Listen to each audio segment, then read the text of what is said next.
देखिए पूर्व के श्लोकों में देखिए, उदासीन वदासीन गुणैर्यो न विचाल्यते गुणावर्तन्त इत्येव योव तिष्ठति नेंगते।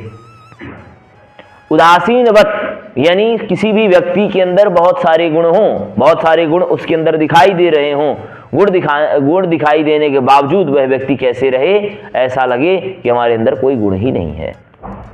आज उसी बात को परिपुष्ट करने के लिए भगवान कह रहे हैं, जो मेरा भक्त है या जो ऐसा योगी है, समदुख सुख स्वस्थ, दुख आ जाए और भयंकर सुख आ जाए तो दोनों में अपने आप को क्या क्या समझता है, एक समान समझता है।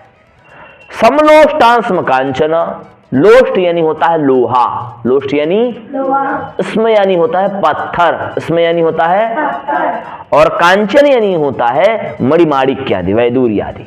ठीक है, उसके अगर इस हाथ में पत्थर है तो उसको इसका शोक नहीं होना चाहिए कि हमारे पास पत्थर है। उसके इस हाथ में अगर स्वर्ण है तो उसको इस बात का गर्व नहीं होना चाहिए कि मेरे पास स्वर्ण है। उसके इस हाथ में सिक्के हैं और उसके इस हाथ में करोड़ों रुपए रखे हुए हैं तो उसको इस बात का आभास नहीं होना चाहिए कि मैं धनवान हूं। जैसे ही मैं धनवान हूं ये आया तो ये अहंकार की परिपुष्टि कर देता है। यहां परिपुष्टि यानी मतलब मैं अहंकार अपने आप को, अहंकारी अपने आप को मानने लग जाता है। यानी परमात्मा को अहंकारी व्यक्ति कदापि पसंद नहीं है, चाहे हम कितना भी उपदेश क्यों ना कर रहे हों, पर लेकिन ज्ञान का अहंकार, विद्या का अहंकार, स्वरूप का अहंकार, धन का अहंकार, इनसे कोई नहीं बच पाता जब तक भगवत कृपा नहीं होती। ये उपदेश और ये गीता शास्त्र तो इसलिए पढ़े जाते हैं कि भगवान के सामने हम जा करके दोनों कानों को पकड़ के कहते हैं, भगवान जो गलती है उसे आप क्षमा करें। ये कान ही क्यों पकड़ते हैं पता है? पैर अशुद्ध है कि नहीं? ठीक है, ये अशुद्ध है कि नहीं है? पेट है, मल है ना, बोलो है ना। और बुद्धि शुद्ध है, सहस्त्रदल कमल है यहां पर। जो वही पुरुषत्व हमने तुमको बताया था, हमने कुछ दिन पहले आपको बताया था, क्या बताया था? यहां पर क्या होता है?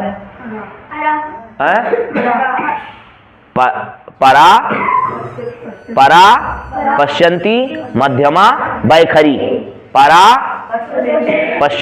परा नीचे है, सबसे नीचे, यहां पर जहां बैठते हैं, ये क्या है यहां पर? परा पश्यन्ति वैखरी, मध्यमा इधर वैखरी। ठीक है, परा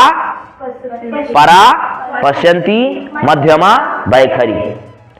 इन वैखरी आदि से हम बोलते हैं। ठीक है, और एक जो मेरा पुरुषत्व है वह पुरुषत्व हमारे ये जो जहां जहां को आप मध्यमा आदि कहते हो, ये नाड़ियां भी हैं। सुषुम्नादि नाड़ियों से जब आपके शिशुमार चक्र, इसे यहाँ बीच में जब आप गायत्री मंत्र का जप करते होंगे ये घूमता होगा, इसे कहते हैं शिशुमार चक्र, इसे कहते हैं आज्ञा चक्र। यह जो है परम पवित्र होता है, हमारा जो सर है पूरी तरीके से परम पवित्र होता है।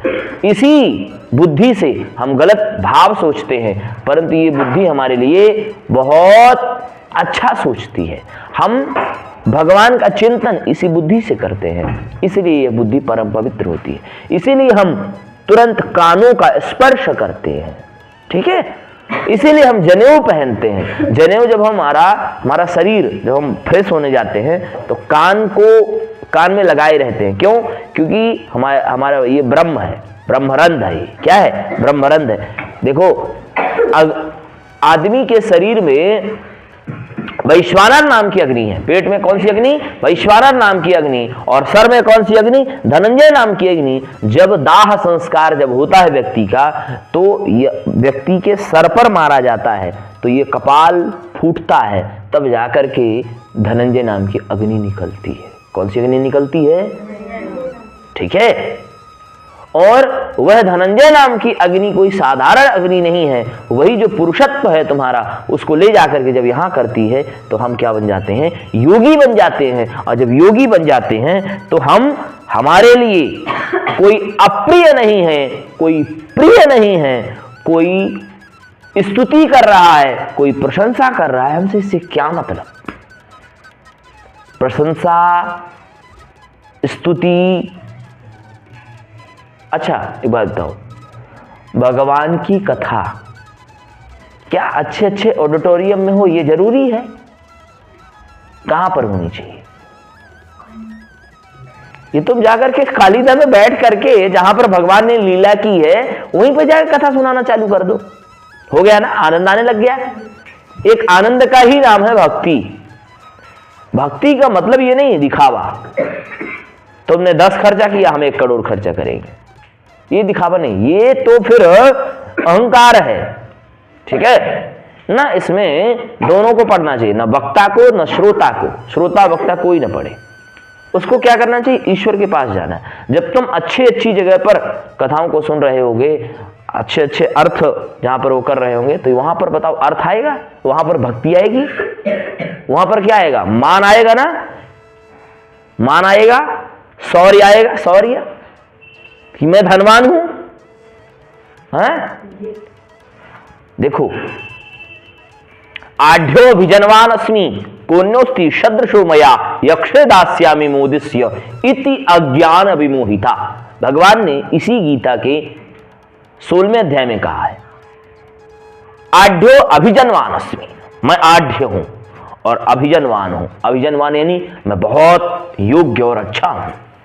कौन अस्ति सदृशो मया, मेरे जैसा कौन है? यह जो भाव रखते हैं वह लोग क्या हैं, अज्ञानी पुरुष है। यही इस श्लोक में भगवान कह रहे हैं, चाहे तुल्य हो, चाहे प्रिय हो, चाहे अप्रिय हो, चाहे बहुत ज्यादा कोई प्रेमी ही क्यों ना हो, कोई व्यक्ति कितनी स्तुति क्यों ना कर रहा हो, सभी में जो शांत रहता है वही मुझे प्राप्त कर सकता है। तो भगवान ने आपको आज के श्लोक में केवल इतना बताया, सुख और दुख में आने पर जो सम रहे।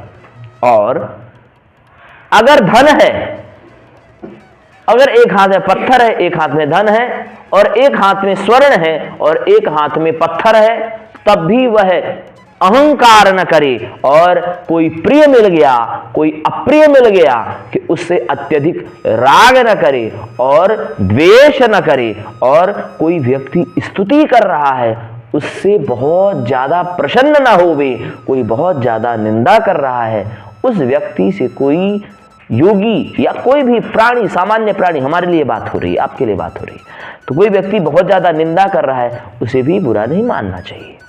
क्यों? क्योंकि देखो, नीति शास्त्रों में ऐसा कहा गया है कि अपमान किसी का मत करो, ठीक है, परंतु सम्मान तो बहुत सोच समझ के हो जाता है, पर लेकिन अपमान किसी का बहुत सोच समझ के करना चाहिए। लोग बोलते हैं ना, तो ऐसा क्यों? ऐसा नहीं है। जिस व्यक्ति को यह समझ में आ रहा है कि क्या मेरा अपमान, क्या मेरी स्तुति, क्या मेरी बड़ाई, क्या मेरी प्रशंसा, मैं तो भगवान का भक्त हूं, उसके लिए इससे कोई मतलब नहीं है। सम दुख सुख स्वस्थ समलोष्टास्म कांचन तुल्य प्रिया प्रियो धीरस तुल्य निंदात्म संस्तुति